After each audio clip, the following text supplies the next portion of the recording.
right, yeah, once again, welcome to our program, Politicals with the Honorable. Yes, thank you very much for staying with us. Thank you for your view. Thank you for subscribing. And once again, I want to beg you to keep on subscribing to our YouTube channel, Trending Africa.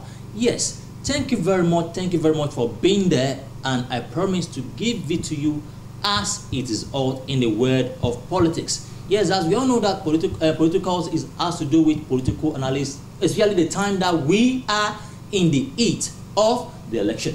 Yes, right now, I really want us to look at some things together. I've did some of my forecasts together, so I want to share with you.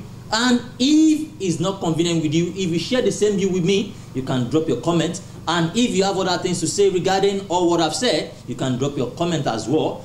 This particular platform is not encouraging any issue, or is not encouraging violence. We are only trying to educate ourselves in politics. Yes, thank you, thank you. So let me take you along.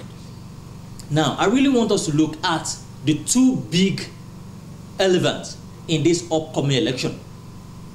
The first person I want us to look at is Atiku.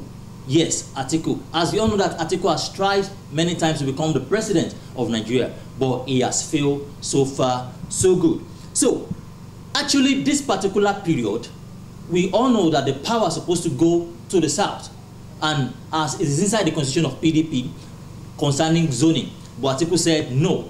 For the fact that he have his way, somehow, as we all know the story is out, we all know the story. Now Atiku is the flag bearer of PDP, whereby the Igbo seems to be cheated, because the Igbo believe that this particular time the PDP ought to bring out the flag bearer supposed to be from the Igbo, that's the southeast. But we all know how it all plays out, and the Igbo still believe that it's still a betrayal from the PDP. Now, my question now lies for the fact that now, how is Atiku going to take his things? Now, let's look at some little things. Over the week as well, the former president Obasanjo came out saying that he's not supporting Atiku. As we all know that Obasanjo supported Atiku 2019, but he was unable to deliver. Now, but Obasanjo is saying that this time around, based on this current situation we are having in Nigeria, the power ought to come to the south. Now he's not supporting Atiku, and so far so good. Based on the report we've been having, Obasanjo has been trying to talk over some powerful people in PDP so that Atiku is not going to emerge as the president come 2023. Now let's go further again. As we all know that now Atiku has not decided on who is going to be his running mate. The question now lies for the fact that where is he going to take his running mate from? Is it from the southwest, the south, or the southeast? Now, is a very big question, because whoever Atiku pick as his running mate will determine his success or his failure in the upcoming election. Yes, of course, as we all know that actually, in the former, that was in 2019, Atiku picked Obi to be his running mate, and as we all know that Obi now is the flag bearer for the Labour Party.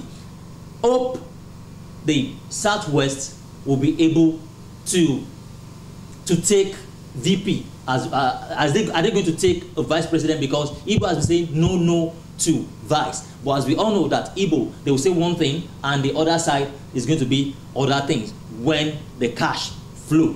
But I believe that Atiku should be able to at least pick from the southwest, from the southwest for his running mate. But how it's going to be, we don't know yet. Or is he going to pick Wike? Yes, is he going to pick Wike?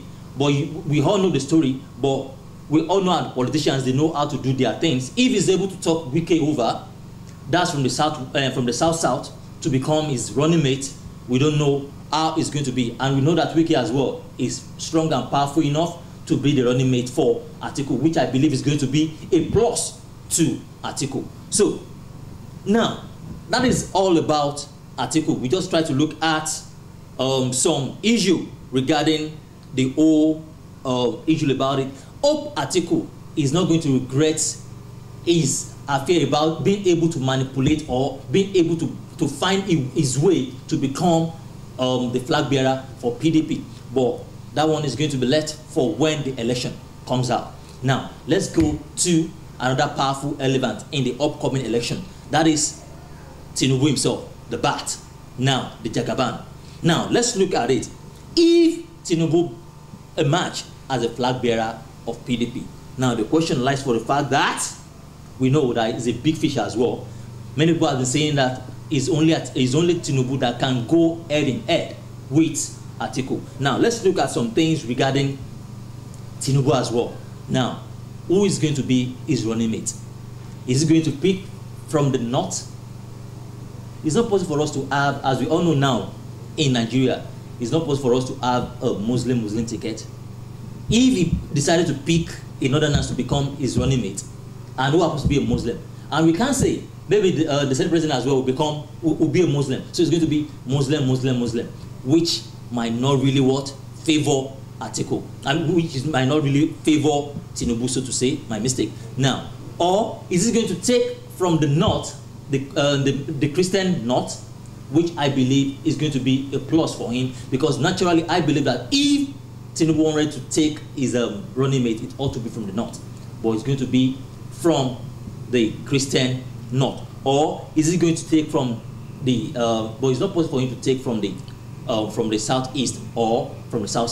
So now let's look at some other little prediction about Tinubu. We know that Tinubu as well is popular both in the north and down in the south, in the southwest and in the south. Now let's look at the election. Let's look at some prediction. If the game is now going to be between Tinubu and Atiku when the election comes. All right, I want us to look at it from one side or the other. I'm going to start from the southeast. Let's look at the southeast.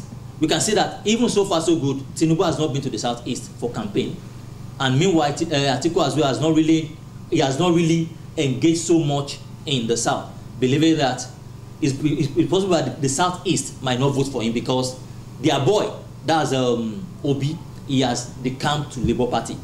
So he believes that the Igbo might decide to vote for Obi. But irrespective of how it's going to be, I believe that they are still going to get a vote from the southeast. So on my own side, I'm looking at from the southeast, probably Tinubu might have like 30%, whereby Atiku will have 40%, or probably it's going to be 60-40, whereby Atiku will have 60 and Tinubu will have 40%. But if you want to really look at it very well, both people, that's Atiku and Tinubu, they have really been ignoring southeast. I don't know the reason behind that, but on that, regarding the speculation about the southeast, if they are going to win there, it's going to be like a little margin for both of them. Now let's look at the south. On my own perspective, I believe that it's going to be 50-50. Atiku will have 50, whereby Tinubu as well is going to have 50. So that's about south. Now let's look at southwest. Yes, the Yoruba. I'm looking at it in time of sentiment.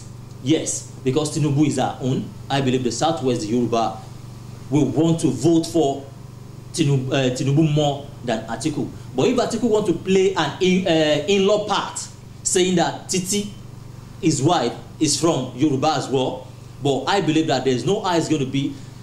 They will still want to take Tinubu ahead of Atiku, place to play, that they are still going to say that, oh, Tinubu is our own person. But I believe that based on sentiment, Tinubu is going to win massive vote from the southwest. Now let's look at north central. I give north central 60% to Atiku, where I give 40% to Tinubu.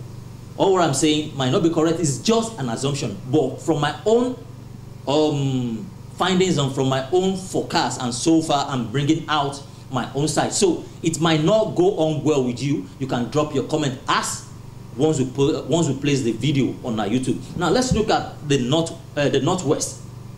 I'm giving 60 to Tinubu, while I'm giving 40 to Atiku, because I'm looking at the light of the Kankaso in the northwest, whereby is very, very strong as well. I believe it's going to work well. So under the northwest, I'm giving 40 to Bat, I'm giving 40 to Tinubu, and I'm giving 60 to Atiku, because I believe that the northwest is where Atiku really have a strong hold, and there's no how Tinubu is going to break that stronghold, no matter how strong it's going to be, I'm still giving it to him for 40%, where 60 goes to Atiku. And I still want to look at it that if Tinubu really takes one of the strong northerners, either one of the northerners and governor to become his running mate, is going to determine his great success of becoming our upcoming president come 2023.